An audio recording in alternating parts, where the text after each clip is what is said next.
अपना संतान के सुख से वंचित है। अब बहनें संपर्क करी विंध्य क्षेत्र के विख्यात पहिल टेस्ट ट्यूब बेबी सेंटर से। महिला से संबंधित कोनो गंभीर समस्या के खातिर संपर्क करी प्रतिदिन पुराना तीर्थ मेमोरियल अस्पताल कुटेही रीवा को भी केटर कर देता।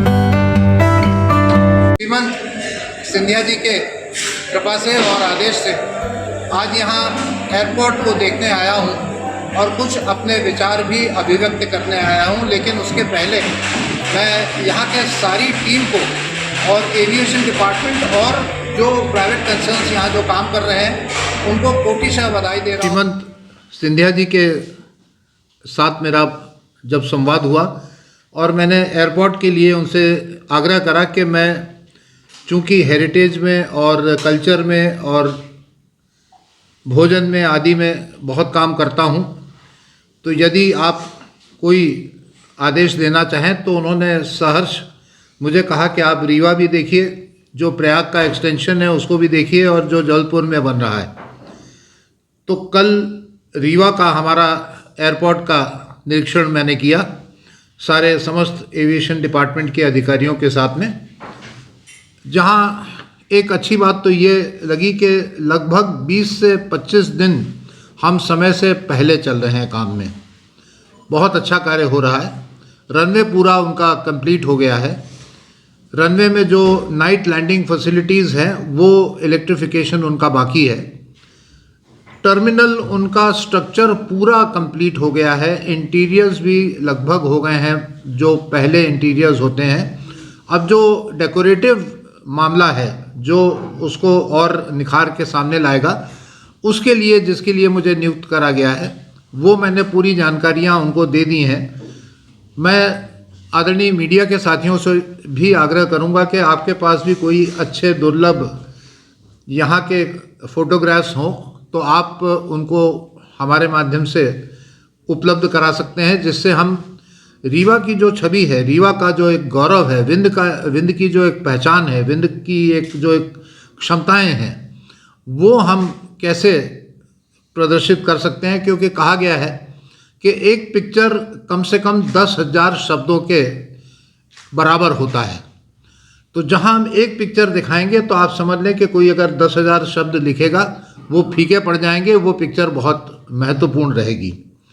तो इस प्रकार से पूरा एयरपोर्ट का हम लोगों ने भ्रमण करा और उसके सारे फोटोग्राफ्स भी हमने कल तुरंत शाम को आदरणीय सिंधिया जी के यहाँ से आदेश आ गया कि आप एक एक पॉइंट का डिस्क्रिप्शन दे दीजिए कि कहाँ पर कितना काम हुआ है और कितने % अभी काम बाकी है, जिसकी मैंने पूरी सूचना आदरणीय मंत्री जी को दे दी है। रीवा को एक बहुत बड़ी ये सौगात माननीय प्रधानमंत्री जी की कृपा से जो उन्होंने उड़ान एक योजना शुरू करी, जिसमें छोटे छोटे क्षेत्रों में एयरपोर्ट्स विकसित किए जा रहे हैं, उसी प्रकार से लगभग 250 एयरपोर्ट्स हमारे पूरे देश में विकसित हो रहे हैं, जिनमें से अयोध्या जैसे खुल चुके हैं। तो ये एक रीवा के लिए एक सौभाग्य की बात है कि हमें एक अच्छा हवाई अड्डा मिलेगा। मैं ये कह सकता हूँ कि हम आज तक 50 साल बोलते थे कि हवाई पट्टी, अब हम अगले कई साल बोलेंगे, हमेशा के लिए बोलेंगे हवाई अड्डा। धन्यवाद। हराने का एक बहुत महत्वपूर्ण कंट्रीब्यूशन रहा है, योगदान रहा है पीढ़ी दर पीढ़ी। चाहे वो गोविंदगढ़ हो तो 3 राजाओं ने उस समय मिलकर बनाया, चाहे अपना किला है, चाहे अपना महामृत्युंजय है, बहुत सारे ऐसी जगहें हैं। तो वो सारे फोटोग्राफ्स हम लोगों ने एकत्र करके दे दिए हैं। उसके अलावा जैसे हमारा सैनिक स्कूल, आज देखिए कि बहुत ही आपने अच्छा प्रश्न करा है। सैनिक स्कूल में एक ऐसा गोल्डन एरा आया है, एक स्वर्ण काल अब शुरू हो रहा है, जहाँ दोनों जगह हमारे थल सेना में और हमारे नौसेना में हमारे यहाँ के पढ़े हुए रीवा के दो होनहार अब नागरिक आदरणीय हमारे नेवल और आर्मी के अधिकारी आज हेड ऑफ अपने जो इंस्टीट्यूशन है और उनका जो हेड ऑफ नेवी है और हेड ऑफ लैंड आर्मी है वो होने जा रहे हैं। तो वो सैनिक स्कूल एक अपने आप में एक बहुत बड़ी बात हो गई। गवर्नर अरुणाचल प्रदेश हमारे रीवा के सैनिक स्कूल के हैं।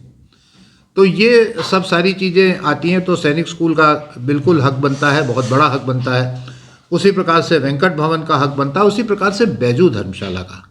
बैजू धर्मशाला के टक्कर अहमियत की एक कॉन्फ्रेंस है और अहमियत की एक उसका एग्जिस्टेंस है, उसकी पहचान है। और एक और भी बात मैं निवेदन करना चाहूँगा कि हमने जो वाइट टाइगर सफारी यहाँ करा, तो वाइट टाइगर सफारी में लगभग 225 करोड़ रुपए लगा के हमने ये सफारी बनाया है। एक टूरिज़्म का एक बहुत बड़ा ये केंद्र हो सकता है। वो बात अलग है कि उसको जितनी पब्लिसिटी मध्य प्रदेश टूरिज़्म से मिलनी चाहिए वो नहीं मिली है, लेकिन मैं मानता हूँ कि जो 5 साल से ये चल रही है सफारी, 2 साल में ये एयरपोर्ट के आने के बाद ये सफारी का एक अलग ही एक छवि और एक स्तर सामने आएगी। तो ये सारी चीज़ें हैं। माननीय प्रधानमंत्री जी ने जो कृपा करी है कि आज रीवा जो है चहु दिशाओं से जुड़ गया है। चहु दिशाओं से, चाहे वो हमारे रोडवेज में हो, चाहे वो हमारे रेल कनेक्टिविटी में हो, और अब आ रहा है हमारा एयर कनेक्टिविटी का युग, तो उससे ये जुड़ रहा है। तो ये एक बहुत बड़ी उपलब्धि है जो हम लोग को प्राप्त हुई है। एयरपोर्ट का नाम क्या रखा जाएगा?